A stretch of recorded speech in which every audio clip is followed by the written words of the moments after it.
नमस्कार दोस्तों, आपका स्वागत है हमारे कार्यक्रम उमंग तरंग में। और आज हम फिर आपके सामने आए हैं एक नए विषय को लेकर। आज एक नए विषय पर हम चर्चा करेंगे और आज का विषय है हमारा एनीमिया क्या और क्यों। और इस विषय पर चर्चा करने के लिए हमारे विशेषज्ञ डॉक्टर पूर्णिमा भाले हमारे साथ हैं। डॉक्टर पूर्णिमा भाले एक जानी मानी पोषण आहार विशेषज्ञ हैं और इसके साथ ही वो इंदौर के चोइथराम अस्पताल में डाइटेटिक्स की विभागाध्यक्ष भी हैं। पिछले 28 साल का लंबा अनुभव इन्हें प्राप्त है इस क्षेत्र में और कीटोजेनिक आहार की विशेषज्ञ भी हैं। देवी अहिल्या विश्वविद्यालय में डाइटिशियन संबंधी चलाए जाने वाले कोर्स डिजाइन भी तैयार करने में डॉक्टर पूर्णिमा का बहुत योगदान रहा है। इसके अलावा लगभग 1000 डाइटिशियंस को प्रशिक्षण देने में भी इनका बहुत योगदान रहा है।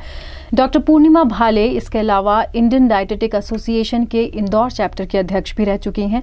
इन्हें JN बोस मेमोरियल अवार्ड से भी सम्मानित किया जा चुका है। इसके अलावा डॉक्टर पूर्णिमा के राष्ट्रीय स्तर के बहुत सारे शोध जर्नल्स में शोध पत्र भी प्रकाशित हो चुके हैं। डॉक्टर पूर्णिमा, आपका बहुत बहुत स्वागत है हमारे कार्यक्रम में। और चर्चा को हम आगे बढ़ाते हैं। और मेरा पहला सवाल डॉक्टर पूर्णिमा आपसे ये है कि एनीमिया क्या है और किशोरावस्था पर इसका क्या प्रभाव पड़ता है? एनीमिया को अगर अपन साधारण भाषा में देखेंगे तो उसको खून की कमी कहा जाता है। इसका अर्थ ये होता है कि हमारे शरीर में जो हीमोग्लोबिन रहता है, खून रहता है, उसका जो नॉर्मल लेवल रहता है 12 से 15 ग्राम, उससे वो लेवल कम हो जाता है और फिर उस खून की कमी के लक्षण दिखाई देते हैं। तो एनीमिया 2 तरह के रहते हैं। एक तो न्यूट्रिशनल एनीमिया रहता है, यानी पोषण की कमी से होने वाला, और एक दूसरा रहता है नॉन न्यूट्रिशनल, जिसमें पोषण से संबंध नहीं रहता है। कुछ आनुवंशिक बीमारी की वजह से वो एनीमिया हो सकता है, लेकिन पोषण की कमी की वजह से जो एनीमिया, खून की कमी होती है, वो हमारे भारतवर्ष में बहुत ज़्यादा उसका प्रेवलेंस है, बहुत ज़्यादा है हमारे यहाँ ये समस्या। और किशोरावस्था पे इसका कोई प्रभाव पड़ता है क्या? अगर कोई एनीमिया किशोरावस्था पे ज़रूर पड़ता है। किशोरावस्था यानी वृद्धि और विकास की अवस्था है। सबसे ज़्यादा अधिक जो विकास होता है बच्चों का इसी अवस्था में होता है। तो शरीर के अंदर जितने भी पोषक तत्व रहते हैं, इंक्लूडिंग हीमोग्लोबिन और खून की कमी न होना इस समय बहुत ज़्यादा ज़रूरी होता है, क्योंकि ये अपने शरीर का सबसे ज़्यादा ग्रोथ और डेवलपमेंट का समय होता है। डॉक्टर पूर्णिमा, ये तो बात हुई कि एनीमिया क्या होता है जी, और किशोरावस्था में इसके क्या प्रभाव हैं। अब मैं आपसे ये जानना चाहती हूँ कि हम स्वयं कैसे जान पाएंगे, क्या लक्षण होते हैं इसके, कि हम जान पाएँ कि हमारे शरीर में खून की कमी है? जी बिल्कुल। होता ये है कि हर बार संभव नहीं होता है कि हम डॉक्टर के यहाँ जाके उसका निदान करें। कुछ छोटे छोटे लक्षण आने लगते हैं शरीर के अंदर, तो हम खुद भी उससे पहचान सकते हैं। जैसे कि आँखों के अंदर सफ़ेदी दिखाई देने लगती है, नाखून जो रहते हैं वो वैसे सामान्य रूप से गुलाबी रहते हैं, लेकिन जब खून की कमी के लक्षण आते हैं तो सफ़ेदी लिए हुए रहते हैं। जो इसका स्किन का कलर रहता है, अपनी त्वचा का रंग रहता है, वो थोड़ा सा पीलापन लिए, सफ़ेदी लिए रहता है। लेकिन अगर सामान्य हीमोग्लोबिन वाले जो रहेंगे उनका थोड़ा सा गुलाबी सा कलर रहता है, जिससे कि हम 2 लोगों को अलग से पहचान पाते हैं। ये सारे लक्षणों के साथ साथ में थकान आना, सांस फूलना, जैसे सीढ़ियाँ चढ़ते हैं तो सांस फूलने लगती है, बहुत जल्दी छोटे छोटे कामों में चिड़चिड़ाहट होने लगती है, थकान आने लगती है। तो ये सारे लक्षण से हम पहचान सकते हैं कि हाँ, हो सकता है कि खून की कमी हो रही हो।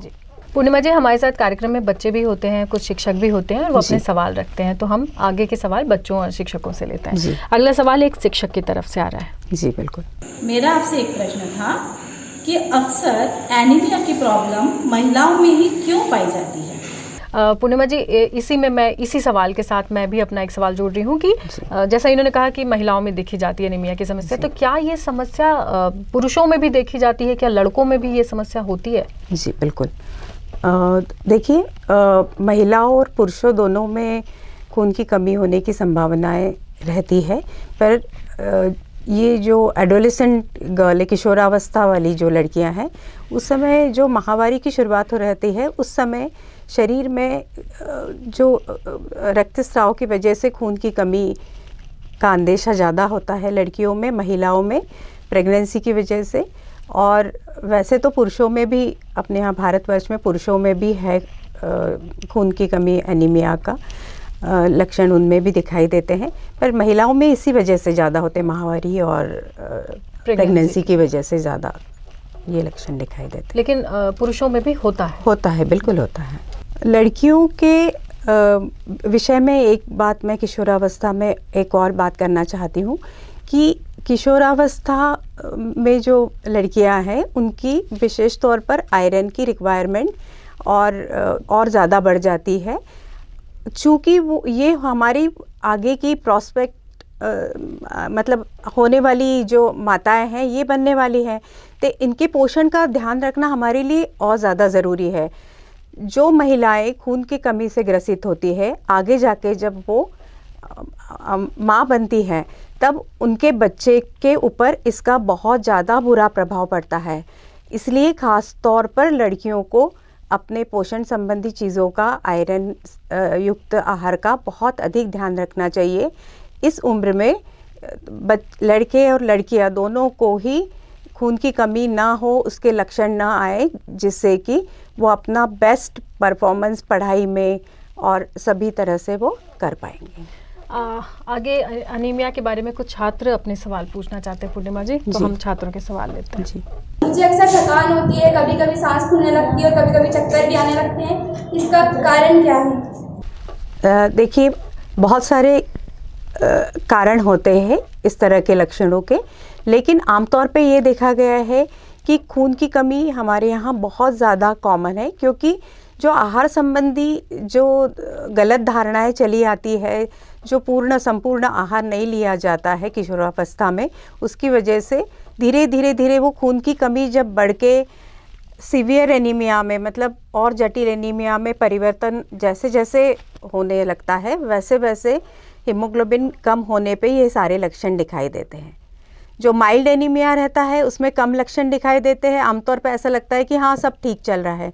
जब दूसरा लेवल क्रॉस करने लगते हैं तब ये लक्षण बढ़ने लगते हैं। जब तीसरा सीवियर एनीमिया वाला लेवल आने लगता है, अंदर ही अंदर पता नहीं चलता, लेकिन सांस फूलना, थकान आना, चिड़चिड़ होना, पढ़ाई में कंसंट्रेशन नहीं कर पाना, ये लक्षण फिर बढ़ने लगते हैं। पूर्णिमा जी, रक्तदान को भी लेकर हमारे समाज में बहुत सारी भ्रांतियां देखने को मिलती हैं, तो इसी से संबंधित एक अगला सवाल हमारे छात्र पूछना चाहते हैं। मेरा यह प्रश्न है कि हमें रक्तदान करने के लिए प्रेरित किया जाता है, मगर मुझे डर लगता है कि कहीं इससे एनीमिया ना हो जाए। जी, इसमें यह है कि सबसे पहले जो रक्तदान वाली जो संस्थाएं रहती है, ब्लड बैंक्स रहती है, वो तब तक किसी का ब्लड नहीं लेंगे जब तक उनको ये नहीं पता चल जाता कि सामने वाले जो डोनर है उनको कोई बीमारी तो नहीं है, उनकी खून की कमी के लक्षण तो नहीं हैं। ये सारी चीज़ों की तहकीकात किए बिना और कितने समय पहले उन्होंने ब्लड डोनेट किया था ये जाने बिना वो कभी भी आपका ब्लड लेंगे नहीं। इसलिए इस बात से कभी भी नहीं डरना चाहिए। वैसे हमारे को भगवान ने ऐसी शक्ति दी है कि एक बार हमारा अगर थोड़ा सा ब्लड निकला भी जाए तो तुरंत अंदर ही अंदर हमारे बॉडी की प्रोसेसेस ऐसी रहती है कि तुरंत ही 3 से 6 महीने के अंदर जितना ब्लड निकला है वो वापस से बन जाता है। इसलिए ब्लड देने के बाद में एनीमिया हो जाए ऐसा कभी भी नहीं होता है। पूर्णिमा जी, ऐसा कहा जाता है कि हम अपने भोजन में अगर सुधार लाएं तो शायद हम खून की कमी से बच सकते हैं।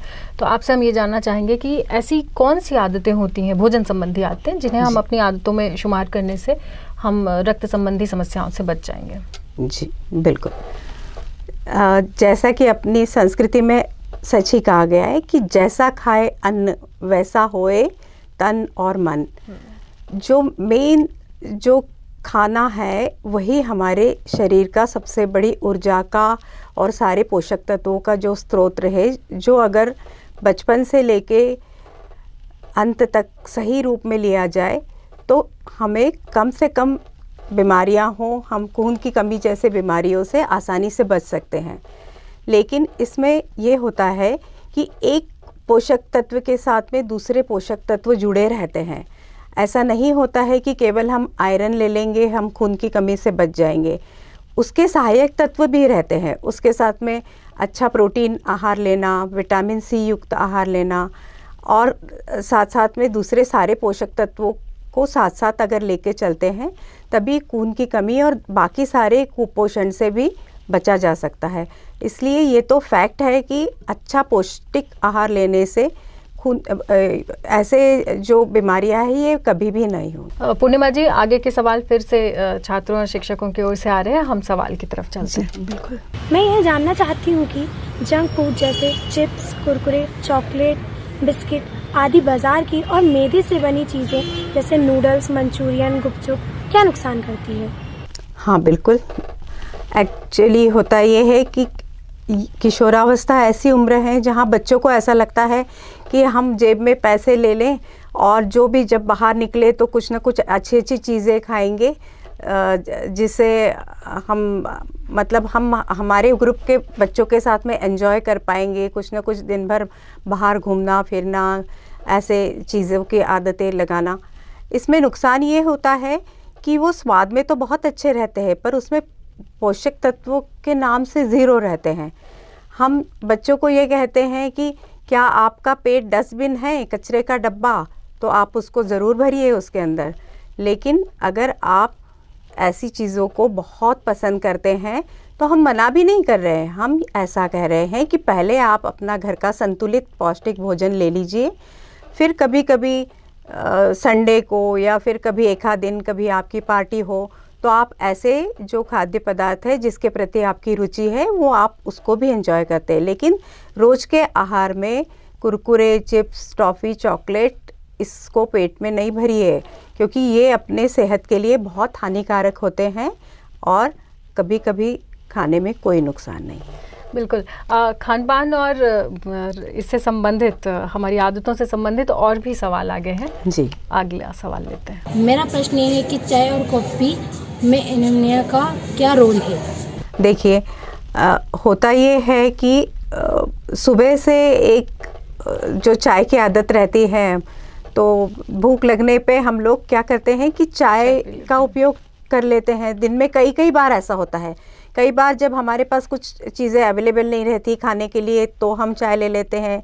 कई बार हमको लगता है कि सुस्ती आ रही इसलिए चाय लेते हैं। कई बार दिन में 3 से 4 बार 5 बार जो लोग चाय का उपयोग करते हैं तो चाय में, कॉफ़ी में ऐसे तत्व रहते हैं जो खून की कमी को बढ़ाने का कार्य करते हैं, उनको टैनिन्स बोलते हैं। तो ये जो टैनिन्स रहते हैं ये हमारे शरीर में जो हमने खाना खाया है या जो आयरन खाया है उसको हमारे शरीर तक नहीं पहुंचने देते। तो इसलिए ये सारे पोषक तत्वों की कमी को और ये चाय बढ़ाती है। इसलिए जो बच्चे अधिक चाय लेते हैं उनको खून की कमी ज़्यादा होती है।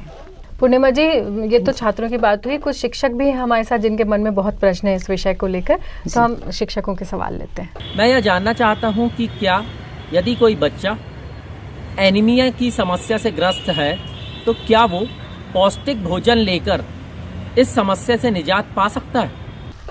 जी देखिए, ऐसा है कि जैसे कि मैंने अभी थोड़ी देर पहले बताया कि 3 तरह के एनीमिया होते हैं। एक जो बहुत सीवियर एनीमिया रहता है जिसमें कि हीमोग्लोबिन का लेवल 8 ग्राम से नीचे जाने लगता है धीरे धीरे, तो उसको आहार के द्वारा उस पॉइंट ऑफ टाइम पे ठीक करना मुश्किल होता है। उसके लिए डॉक्टर के यहाँ जाके आपको उनकी उपचार पद्धति के अनुसार आयरन को लेना पड़ता है, एलिमेंटल आयरन लेना पड़ता है। चाहे वो आपको, उनका निर्णय रहता है कि वो टैबलेट के फॉर्म में देंगे, इंजेक्शन के फॉर्म में देंगे, आईवी के फॉर्म में देंगे, तो वो करके वो उस लेवल को सबसे पहले बूस्टअप करते हैं, बढ़ाते हैं। फिर उसके साथ में खाने के सपोर्ट से उसको आगे तक मेंटेन किया जा सकता है। दूसरा जो रहता है जो लेवल उससे कम वाला, जिसमें कि 9 से 10 ग्राम वाला लेवल रहता है, उसमें भी आयरन की ज़रूरत पड़ती है। तो आयरन के tablets, iron, folic acid, vitamin C, ये सारे टैबलेट के माध्यम से उसको खून की कमी को दूर करने का प्रयास किया जाता है, पर उसके साथ में डाइटरी सपोर्ट भी चलता रहता है। जी बिल्कुल। उम्मीद है कि हमारे शिक्षक जो थे जिन्होंने सवाल पूछा था उन्हें उनकी बात का जवाब मिल गया होगा। अगला प्रश्न भी इसी विषय को लेकर एक बच्चे की तरफ से आ रहा है, हम अगला प्रश्न लेते हैं। मैं जब आयरन की गोली खाती हूँ तो मेरा जी मचलाता है और उल्टी जैसा होता है, तो इसलिए मैं क्या करूँ? जी बिल्कुल, इसमें बहुत सारे तरह के एलिमेंटल आयरन आजकल दवाइयाँ बाज़ार में उपलब्ध हो रही है। तो आयरन की गोलियों का टाइप अपन बदल के प्रयास कर सकते हैं।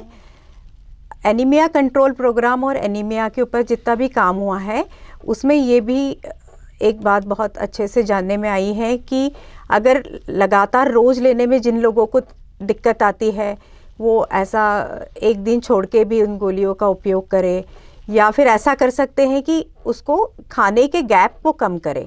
अगर बहुत ज़्यादा खाने का 2 खाने के बीच में बहुत गैप और एसिडिटी होने लगती है तो गोलियों की वजह से जो दिक्कत होती है वो और उल्टी जी मचलाना ऐसी दिक्कतें आती रहती हैं। तो समय समय पे थोड़ी थोड़ी देर में थोड़ा थोड़ा आहार लेते रहना चाहिए, या कभी अगर गैप करने से एक आध दिन छोड़ के लेने से भी फ़ायदा उसका हो जाएगा, पर उसको छोड़ना नहीं है। कई बार ऐसा होता है कि पहले दिन या दूसरे दिन वो सूट नहीं होती गोली, लेकिन धीरे धीरे लेने पर अपने शरीर को उसकी आदत होने लगती है। इसलिए जब तक एनीमिया करेक्ट नहीं हो तब तक उस बात को अचानक छोड़ना नहीं चाहिए। पूर्णिमा जी, जिन लोगों को एनीमिया है जी, तो एनीमिया से ठीक होने के लिए उन्हें किन किन बातों का ध्यान रखना पड़ता है? जी बिल्कुल। देखिए, एनीमिया से ठीक होने के लिए हम जब तीनों टेक्निक साथ साथ यूज़ करते जाते हैं, जैसे कि पहला है आहार, सही आहार। दूसरा है कि जो उनको रोकने वाले तत्व रहते हैं, जैसे कि हमने चाय के बारे में बात कर ली थी, वैसे ही हमारे जो डाइट रहते हैं, वेजिटेरियन डाइट्स रहते हैं, उसमें ऑक्सलेट्स और फाइटेट्स रहते हैं। वो हमेशा आयरन, पर्याप्त आयरन होने के बावजूद भी कई बार ऐसा लगता है कि अगर हम कैलकुलेशन करेंगे तो पूरे दिन भर के आहार में बहुत सारा आयरन ले रहे हैं, पर इधर खून की कमी तो हो रही है। तो ऑक्सलेट्स और फाइटेट्स रहते हैं, वो उसको रोकते हैं। तो उन तत्वों को दूर करते जाना।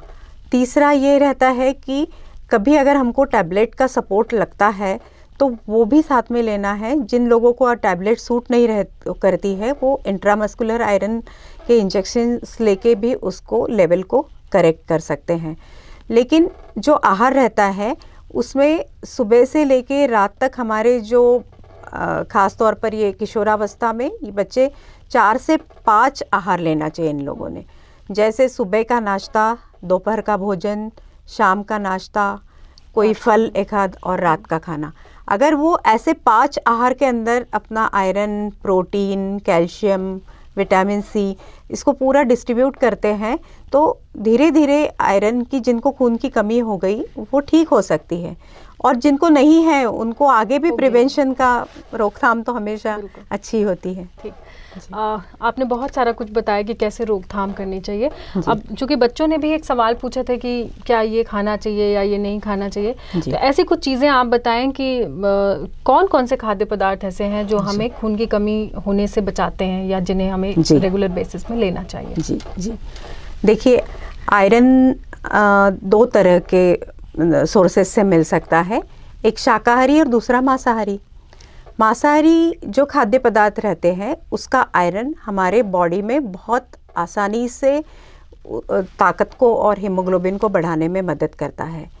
तो वो जो आयरन रहता है, जैसे कि मटन, कलेजी और अंडे से प्रोटीन, ये सब चीज़ें उसके अंदर डाइट के अंदर अगर लेते हैं ये बच्चे जो कि मांसाहारी है, वो ये ले सकते हैं। इससे बहुत जल्दी इनको खून की कमी दूर करने में मदद होगी।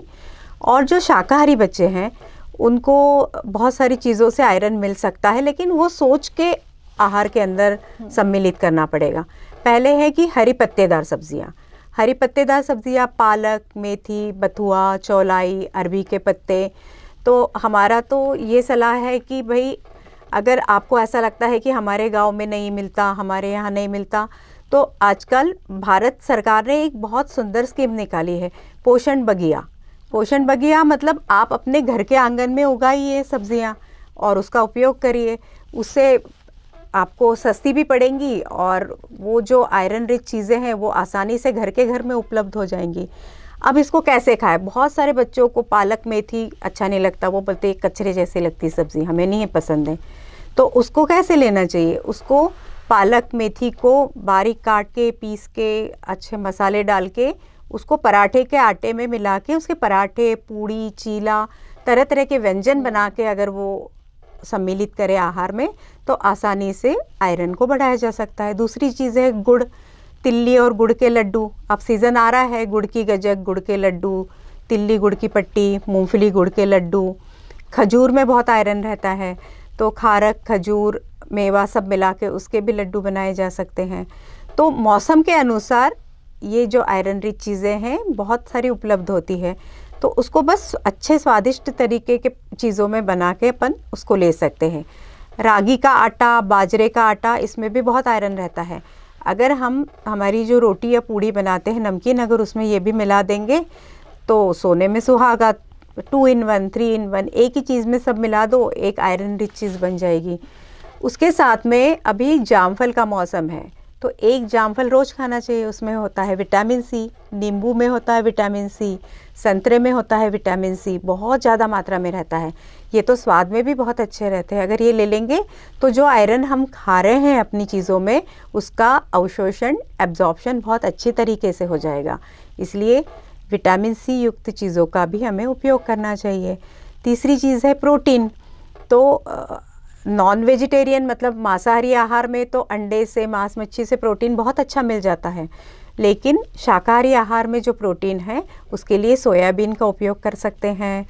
उसके अलावा मूंगफली के दानों का उपयोग कर सकते हैं, चना गुड़ का उपयोग कर सकते हैं, और दूध के बनी हुई थोड़ी सी चीज़ें हैं उसमें उसका उपयोग कर सकते हैं। तो कुल मिला के समझदारी से अगर अपन protein, iron, calcium, vitamin C सारी चीज़ों को मिला देंगे तो चीज़ों में स्वाद भी बढ़ जाएगा और उसकी पौष्टिकता भी बढ़ जाएगी। बिल्कुल ऐसा कर सकते हैं। उम्मीद है कि सारे सवालों के जवाब जो डॉक्टर पूर्णिमा ने दिए हैं उनसे आप लोग संतुष्ट होंगे। और आज डॉक्टर पूर्णिमा एनीमिया के विषय में बात करने हमारे साथ उपस्थित हुई थी।